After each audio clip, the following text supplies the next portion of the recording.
Heh, masa apa iki mau? Ya Allah, wis rampung kabeh ta. Lah, menurut aku iki madine iki masak opo rendang. Tak tuku daging sak kilo wisan. Sak kilo lah yo akeh. Ngono iku lho jar bojoku mangkok beli lagi ya daging. Aku ki sampe ngene dikongkon masak maneh aku padahal ya sik ono sih kari titik ya ono omah iku sak kilo iku lho. Padahal daging sak kilo iku lah yo larang. Aku lu masak kepiting iku mau tak asam manis, ngerti?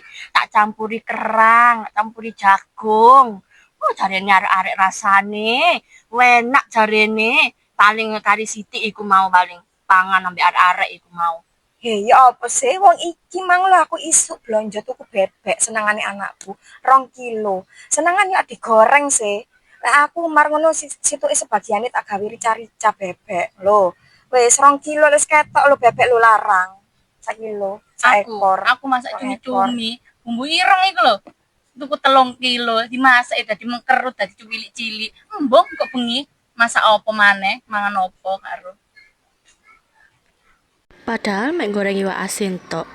Padahal aku masak tahu tempe. Padahal lagi wak kerupuk mek kecap. Padahal iki aku mek nyambel tok.